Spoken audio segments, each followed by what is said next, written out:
त्र्यंबकं यजामहे सुगंधिं पुष्टिवर्धनम् ॐ त्र्यंबकं यजामहे सुगंधिं पुष्टिवर्धनम् उर्वारुकमिव वन्दनामृतोर्मुक्षीयमामृत उर्वारुकमिव वन्दनामृतोर्मुक्षीयमामृत।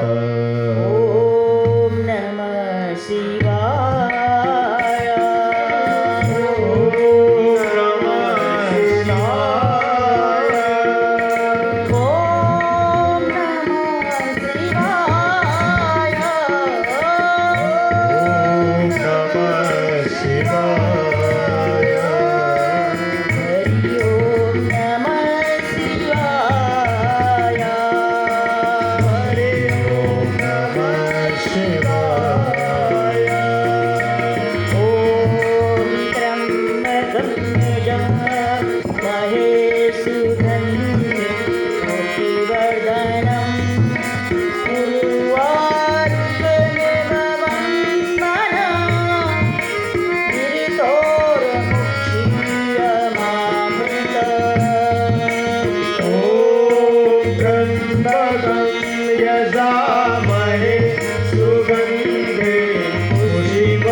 हृदयवासी भगवानको जय हो, पितृ आत्माको जय, भक्त र भगवानको जय, प्राणी मात्रको जय जय, ओम नमः शिवाय। भक्त र भगवानको जय हो। शक्ति हो। यत्र त्यत्र सर्वत्र विभिन्न स्थानबाट उपस्थित भएका भक्तहरूलाई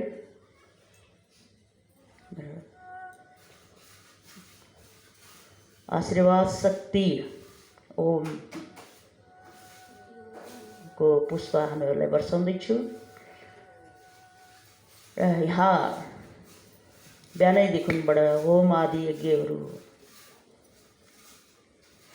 पितृ मन्त्रबाट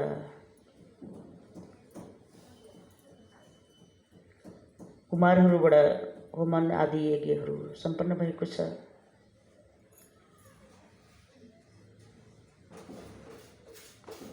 भने यहाँ पाठ पारायणहरू भइरहेको छ।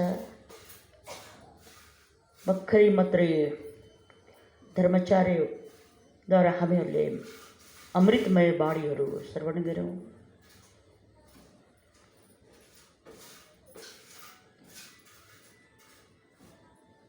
त्यति मात्रै ज्ञान बुझिदियो भने पनि जीवनमा यो लोकलाई पनि परलोकलाई पनि जाने बाटो खुल्छ। जब अहिले बाटो हामीहरूलाई कतैबाट पनि बन्द छैन, तर संसारमा आफ्नो मनको कारणले बाटो बन्द भइरहेको छ। मनको अन्धकारले, मनको घमण्डले, मनको ईर्ष्याले मानवले आफ्नो बाटो आफै बन्द गरिरहेको छ। त पितृहरू के भन्छन् भने यहाँ अहिले पनि अनगिन्ती पितृहरूको चाहिँ आगमन भइरहेको छ। पितृलोकबाट यो पूर्णिमाको दिनमा 16 श्राद्ध लाग्ने पूर्णिमाको दिन देखुनबाट पितृहरूको केही अगाडि देखुनबाट नै पृथ्वीमा आउने यहाँ मेरा सन्तानहरूले मलाई बोलाउँछन् अनि अतिरिक्तलाई तृप्त गराउनको लागि धेरै पुण्य गरेका पितृहरू, धेरै पुण्य गरेका पितृहरू यहाँ पृथ्वीमा अरू अतिरिक्तलाई, जसले आजका दिनमा पनि यतिका सबै कुराहरू, सबै ज्ञानहरू, उपदेशहरू निःशुल्क पाइरहेको छ। सबै भगवानको भाव भक्ति अखण्ड रूपमा जगाउनको लागि धर्म देशना, धर्मले नै देश बन्छ भन्नका लागि नै यस्तो महायज्ञ, जहाँ मान्छे मरेको बेलामा, यो गरुड पुराण त मान्छे मरेको बेलामा मान्छे कहाँ जिउँदो छ र। त्यसैले जब ज्ञान बुझ्दैन, मान्छे मरेको बेलामा यही त्याग वैराग सन्यास हरेक किसिमको त्यतिखेर 13 दिनसम्म मान्छेहरूले 13 दिनसम्म चाहिँ बसेका हुन्छन्। त 13 दिनभित्रमा मात्रै त्यो बाणीहरूको लागु हुन्छ। त्योभन्दा पछाडि वर्ष दिनसम्म पनि पहिला 13,000 वर्ष थियो, त्यसपछि हुँदै हुँदै त्यस्तै 13 वर्ष, 13 महिना, अहिले 13 दिन, फेरि 13 दिन पनि घटाएर अब 3 दिन काहीँ 7 दिन गर्ने भन्ने यस्ता नियम नीति बनाउँदै थिए मानवहरूले। त्यसैले अहिले सबै त्यस्ता रोगले पनि 13 दिन 14 दिन छुट्टै बस्नुपर्ने, होइन, एकले अर्कोलाई छुन नहुने, त्यसरी बस्नुपर्ने। किन भन्दा यो पाप कर्म छ। यो पाप उथल पुथल भएर यो पाप लागिरहेको छ मानवलाई। त्यो पापबाट कसरी बचाउने त? अब त्यो पाप त लागिसक्यो मानवलाई। अब पापबाट कसरी बचाउने? रोगीलाई दबाई दिएर, जसरी रोगको दबाई दिएर बचाइन्छ अथवा चाहिँ विभिन्न औषधि उपचार गरिन्छ, ज्ञान ध्यान हवन आदि नवग्रहहरूको आराधना गरिन्छ कि ग्रहहरू तिमी यो शरीरबाट छुटिदेऊ भनेर प्रार्थना गरिन्छ देवतालाई। भने अब पितृहरूलाई जब पितृको कार्यहरू घटाए, तर जो साधु सन्तले 16 दिनसम्म, अझ पनि 16 दिनसम्म भण्डारा लगाइरहेको हुन्छ, साधु सन्तको धाममा जो शरीर त्यागेका हुन्छन् तिनका लागि त्यहाँ पूजा पनि चलिरहेको हुन्छ, हवन पनि चलिरहेको हुन्छ। त्यहाँनिर साधु सन्तको 16 दिन हुन्छ। त्यसरी हामीले पनि एउटा कुमारीको शरीर त्याग हुँदाखेरि हामीले 16 दिनसम्म गरिराखेको थियो। थाहा छ हामीलाई? कतिलाई थाहा छ? जसलाई थाहा छ हात उठाउँ। थोरै भक्तहरू छौँ यहाँ देख्नेहरू अहिले। त्यसैले त्यहाँनिर 16 दिनसम्म हामीले भण्डारा चढाएको थियो। र अरू साधु सन्तको धाममा पनि 16 दिन, किन भन्दा अरूको 13 दिन भने अब त्यहाँ हामीले थप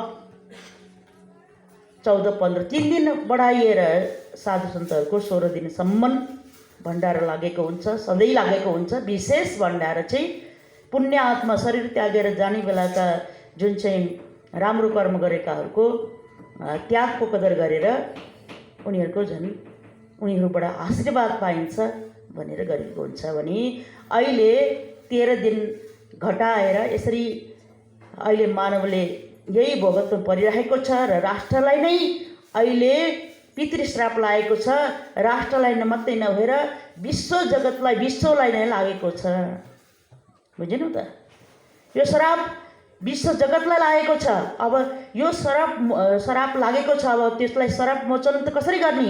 यसलाई चाहिँ अब कसरी मानवलाई कल्याण गर्ने? यो पितृपुराण लगाएर 13 दिनको जुन 13 दिनभित्रमा सुनिने कथाहरू सुनाएर, किन भन्दा त्यतिखेर सबै कुराहरूबाट मानवहरूले कसैलाई नछोइकन आनन्द पितृको आराधना गरेको हुन्छ। कतिले अब त्यो एउटा बाजागाजा बज्दैन।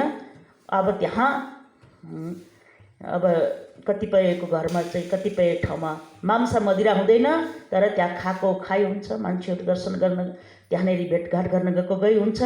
तर त्यो एउटा बाजागाजा बज्दैन, तर त्यहाँ ठुलै एउटा बाजागाजा बिनाको चाहिँ ठुलै भोज भतेर जस्तै किसिमको हुन्छ अहिले मरो परेको ठाउँमा।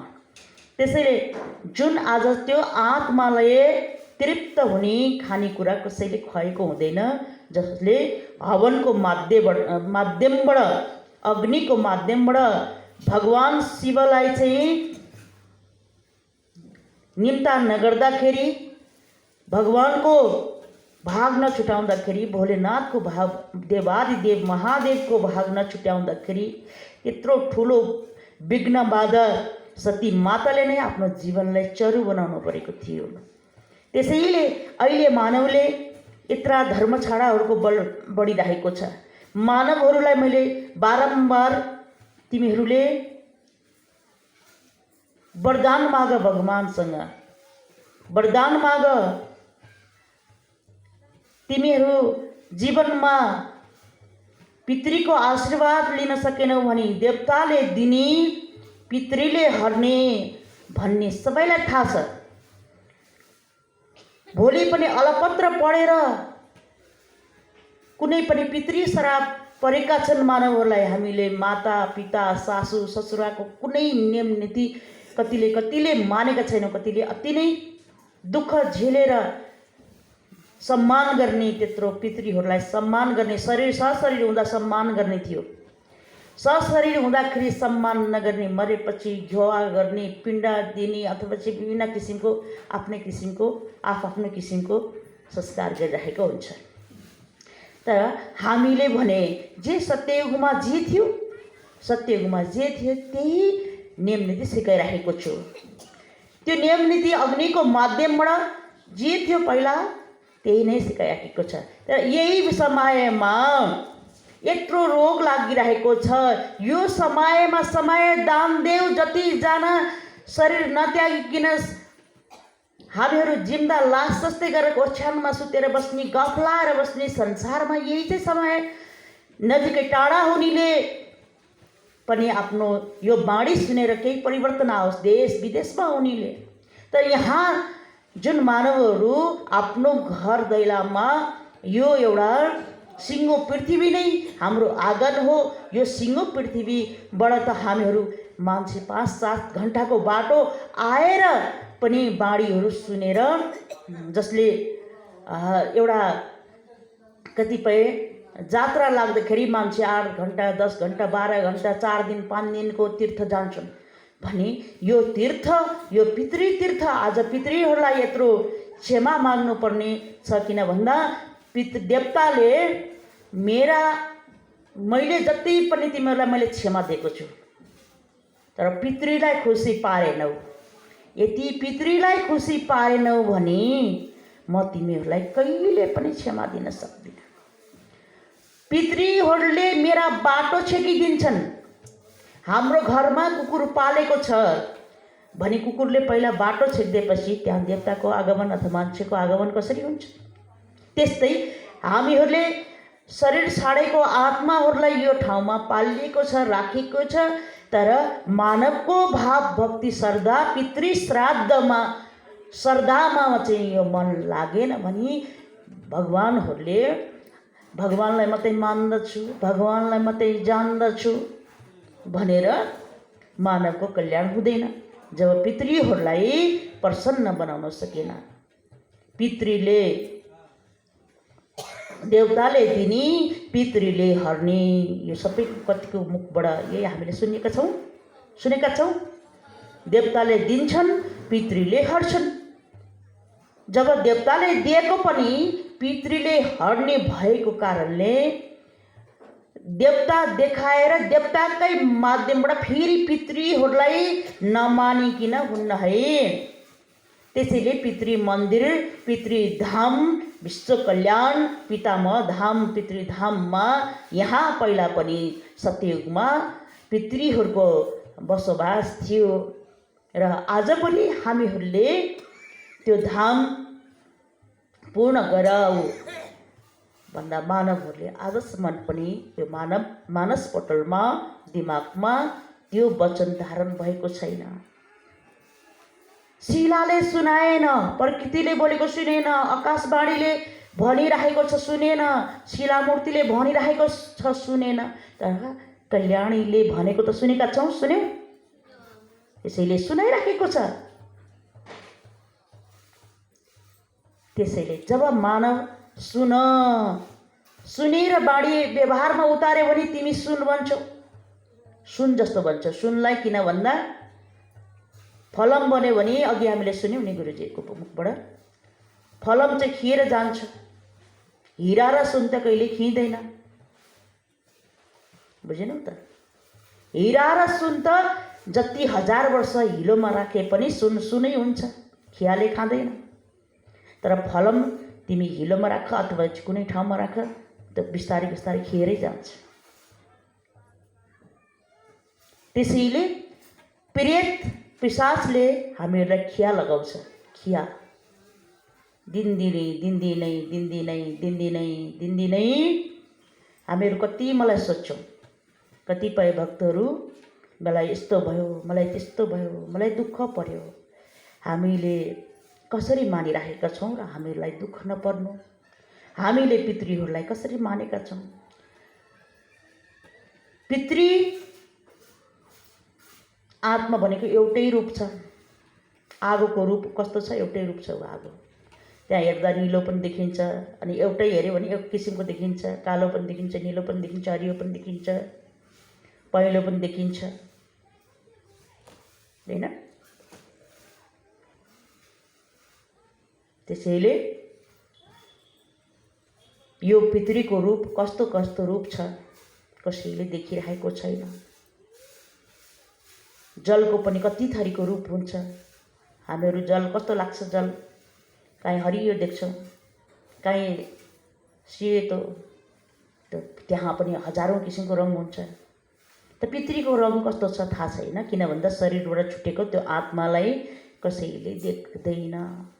देखिहाल्यो भने पनि डराउँछौँ हामीहरू, हामी बोलाउँछौँ, ए तिम्रो घरमा तिम्रो बच्चाहरू, तिम्रो छोराहरू, बुहारीहरू, परिवारहरूलाई नसताऊ, आऊ म खाना दिन्छु,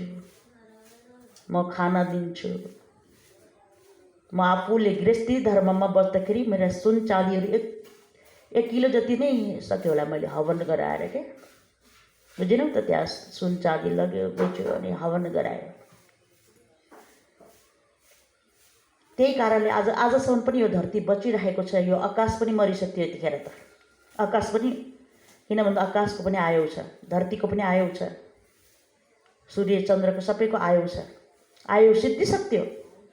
हाम्रो यज्ञ होम आदि यज्ञले आजसम्म यो प्रकृति बाँचिरहेको छ र हामीहरू अहिले तछाड र मछाड, यो संसार तछाड र मछाड, मै लाउँ मै खाऊँ मै बाँचौँ मै नाचौँ मै हाँसौँ, अरू सबै मरेर अत्तली परेर खान पाए हुन्थ्यो।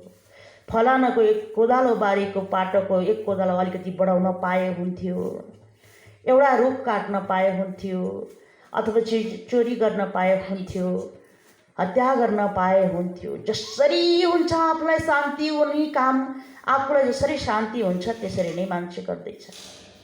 त्यसैले भगवानले यी मानवमा प्रवेश भएका प्रेत पिशाचहरूलाई हामीले चाहिँ बोलाएर यहाँबाट छोडिदेऊ, यहाँबाट यसलाई राम्रो मती लगाऊ।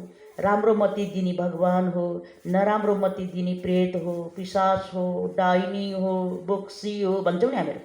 ती सबैलाई चाहिँ तिनीहरूलाई एउटा हामीहरूबाट पन्छाउने कार्य मैले गर्छु। तर के भन्छन् भने हेरौँ त, आज 7 दिन 8 दिनमा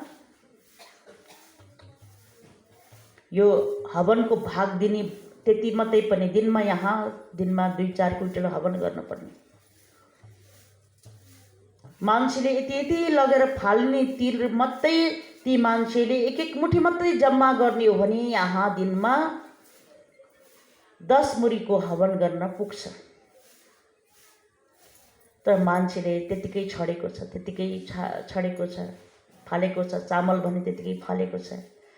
त जम्मा गरेर एक ठाउँमा मानवको ध्यान केन्द्रित, ज्ञानको केन्द्रित, ज्ञान केन्द्रमा, यो ध्यान केन्द्रमा, ज्ञान केन्द्रमा, शक्ति केन्द्रमा, शिवमा केन्द्रित भएर यी सबै शक्तिको, पितृ शक्तिको जबसम्म मान्छेले कर्म गर्दैन, अनि मान्छेले हेरौँ त, कसैलाई छैन कि 1 मुरी तिल बराबरको दान गरौँ? छ नि मान्छेसँग, होइन? छ कि छैन हामीसँग 1 मुरी तिल दान गर्ने? कोलाई शक्ति छ यतिखेर भनौँ त, हात उठाउँ त। हेर भयो, किनभने तिमीहरूलाई 1 मुरी तिल दान गर्न सक्ने शक्ति छैन हामीसँग। त्यसैले मैले पोहोरको वर्ष चाहिँ हामीले कहाँ कार्यक्रम गरेको थियौँ, जहाँ दोलखाभन्दा अगाडि, थाहा छ हामीलाई? सिन्धुपाल्चोक जिल्लामा, त्यहाँनिर जुन चाहिँ सिन्धुपाल्चोक जिल्ला हो त्यो बुझ्यौ मैले। अनि त्यहाँनिर सिन्धुपाल्चोक जिल्लामा कार्यक्रम गरेको थिएँ। त्यहाँ मैले के भनेको थिएँ, यस्तै बाणीहरू, तिमीहरू धन कमाउँछौ तर पितृलाई 10 अंश दान गर्दैनौ, अझ 21 अंश गर्नुपर्छ। देवतालाई 10 अंश, पितृलाई 21 अंश भनेको जब मानवले त्यति % भन्छौँ नि, त्यो हवनद्वारा वातावरण शुद्धिकरण भयो भने यो संसारमा केही, यो पृथ्वीलाई, यो प्रकृतिलाई बचाउन सकिन्छ। किन भन्दा रुखले अक्सिजन दिन्छ, घरले अक्सिजन दिँदैन। भक्त हामीलाई रुखले अक्सिजन दिन्छ, घरले अक्सिजन दिँदैन। बुझिनौ त? आज यो हवन रुखलाई जतासुकै बर पिपल सबै स्वामी विभिन्न किसिमको जडीबुटी वनस्पतिहरूलाई पनि नष्ट गरिदिने, देव पितृहरूलाई त्यस्तो ठाउँमा पनि बस्न नदिने। बुझिनौ त? हामीले यसरी हवन गराएर ठाउँ बनाएर राख्नलाई खोज्दा पनि मानवले मेरो पितृलाई, मेरो जीवित हुँदाखेरि मेरो परिवारलाई मैले पाल्नु पर्थ्यो भने कल्याणीले पालेको छ। यहाँ जाउँ न, त्यहाँ दिउँ, जाउँ।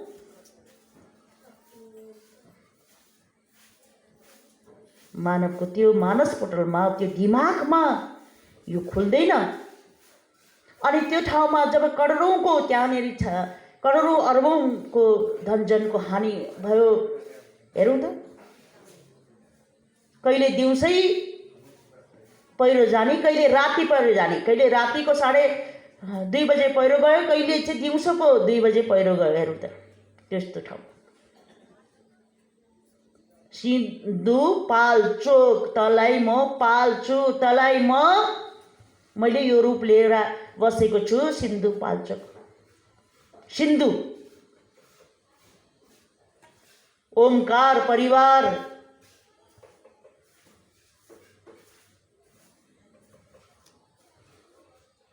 सिन्धु, त्यस्तो म सिन्धुपाल्चोक, त्यहाँ म पाल्छु तिमीहरूलाई। यो ठाउँमा प्रत्यक्ष रूपमा म देवी देवताको रूपमा घुमथाङ भनेको त्यहाँ माथि डाँडा छ, ती विभिन्न देवी देवताहरूको त्यहाँ घुमथाङ। तर यहाँ त्यो सबै पहिरो, त्यहाँबाट सबै पहिरोहरू गयो। हेरौँ माथिदेखि कहाँदेखिबाट कहाँ कुन समयमा कस्तो राम्रो मिलेको त्यो घुमथाङ भन्ने, यस्तै मिलेको ठुलो छौहरू सारा त्यहाँबाट चाहिँ आएर त्यता मान्छेहरूलाई चाहिँ त्यत्रो घरबार नाश गर्यो। नदी आएर सबैले यहाँ जल खान पायौँ, जल खान पायौँ। त्यहाँका नागनागिनी देवी देवतालाई, पितृहरूलाई प्रार्थना नगरिकन अब कति त्यहाँका माटो, त्यहाँको ढुङ्गा, त्यहाँको बालुवा कति बेचे, त्यहाँ सुन खानी पनि निक्ल्यो। त्यहाँ खन्दा खन्दा पानी ल्याउनको लागि के काठमाडौँका मान्छेलाई खुवाउनको लागि। तर खान पाइँदैन न त्यतिकै, किनभने तप गरेको छैन। त्यहाँका मान्छेले नि पाएन। त्यहाँको सबै सम्पत्तिले विपत्ति पनि ल्याउँछ। सम्पत्तिलाई बेलामा दान गर्न जानेन भने भगवान शिवले अग्निको रूपमा सखाप बनाइदिन्छ। जलको रूपमा माता शक्तिले, माता गङ्गाले महाकाली रूप लिएर चाहिँ सखाप बनाइदिन्छ। बुझ्यौ मैले? यस्तो समय यति भइरहेको छ, तर पनि मान्छेलाई चेतना आउँदैन। चेतनाको विकास छैन कि अब कसरी प्रार्थना गरौँ, कसरी बाँचेकालाई बचाउँ। शरीर त्याग गरेकालाई कल्याणी भएको ठाउँमा कसरी जिम्मा लाउँ, त्यहाँ जाउँ, त्यहाँ केही दिउँ। त्यहाँनिर जौ, तिल, हवन सामग्री, 108 जडीबुटी, वनस्पति, यी सबैले त्यहाँ भण्डारा भरौँ र हाम्रा पितृहरूलाई त्यहाँ चाहिँ तारन तोरन कल्याणीको जिम्मामा दिउँ। केही हामीहरूले त्यहाँ अक्षय कोषमा राखिदिउँ, केही दान गरौँ। हेरौँ त, त्यसैले कालले कहिले पनि सञ्चार नदिकिन महाकालको रूप लिन्छ। त्यसले हामीले सञ्चार दिइराखेको छ। अब पनि यस्तो हुन्छ। मैले अस्ति पनि भनेको थिएँ, यो सबैजना 108 जना यहाँ जम्मा भएर 108 जना 108 जना त जम्मा हो। हामी कति छौँ? कति करोड मान्छे छौँ भन त? नाम दर्ता गरेको के, नाम दर्ता गरेको थाहा होला नि, यति सङ्ख्यामा मान्छे छौँ। तर मान्छे 100 जनालाई आऊ न, अब एउटा सङ्कल्प लिउँ। किन भन्दा यो जल वर्षा भएको छ, जल यति बढेको छ, यति बढेको छ। यो सखाप गर्नको महाकालीको रूप लिँदैछ। यो ठाउँ ठाउँमा अहिले यतिखेर पनि पहिरो गइरहेको छ, बगाइरहेको छ, भोलि पनि बगाउनेमा देखिरहेको छ। त्यसैले यो होम आदि यज्ञद्वारा उहाँ पितृधाम पनि एउटा बिथलिएको छ। उनीहरूको ठाउँ हामीले बोलाएर राख्ने ठाउँ। हेरौँ, यहाँ मान्छेलाई हतार हतार गरेर यसरी ठाउँ बनाइयो। मान्छे आऊ, आऊ सन्तानहरू सुन, आऊ, तिमी सँगसँगै तिम्रो पितृहरू पनि आउँछ। तिम्रो केही दान आयो भने पितृहरू पनि यहाँ आउन सजिलो हुन्छ। होइन भने केही दिएको छैन मेरो परिवारले, म त त्यहीँ जान्छु सताउन। हेरौँ त, पितृको यहाँ केही दिएको छैन, मेरो भाग त्यत्रो छ, त्यसलाई त्यतिकै खाना दिन्छु। जसरी मान्छेले भन्छ नि, त्यसै गरी नै हामीहरूले भगवान् मलाई यस्तो दुःख दिएको छ, त्यसलाई पनि म दुःख दिन हुन्छ कि हुँदैन भनेर सोध्न आउने पनि हुन्छन् मसँग। त्यस्तै त्यो पितृहरूले पनि त्यसलाई म त्यत्तिकै छोड्दिनँ। म कुनै पनि सूक्ष्म रूप भनेको नदेख्ने अदृश्य रूप लिएर गएर मेरो सम्पत्ति त यहाँ दिएन भने कतै न कतै दिने गराउँछु, हराउने गराउँछु, चोरेर लाने गराउँछु, कसैको मनमा पसेर विकार भरिदिएर त्यसलाई चाहिँ नाश गराउँछु, अथवा पहिरोले लगाउँछु, अथवा चाहिँ कुनै पनि अग्निको माध्यमबाट सखाप बनाउन लाउँछु। भोलेनाथलाई यही माग्छु भनेर भन्छ प्रत्यक्ष रूपमा। र मान्छेले त्यो बुझिरहेको हुँदैन। कति लोभिनी कल्याणी माता भनेको जस्तो लाग्छ मान्छेलाई। कल्याणीले लोभ गर्ने किन छ? कल्याणीले त शरीर त्याग्नुपर्छ। यो शरीर, यो कल्याणी बाहिरी शरीर, यो बाहिरी मांसको पिण्ड त एक दिन शरीर त्याग्न पर्छ हेर भक्तहरू। त्यसैले अहिले हामीहरू जसरी हुन्छ हामीले लाउनु खानु घटाएर पनि यस्तो आराधनामा ध्यान ज्ञानमा पितृको दिनै सधैँ हामी जसरी 3 समय खान्छौँ त्यसै गरी हवनहरू या साधक साधिकाहरू निक्लेर हामीहरू पनि साधनामा तपोबलमा आफ्नो पितृ साधनामा कति 13 महिना 13 वर्ष 13 दिन अथवा चाहिँ आजीवन यो पितृको लागि समर्पण गराएर आफ्नो जीवनलाई चाहिँ एउटा शिवमय बनाएर पितृमय बनाएर आफ्नो पितृलाई चिन्न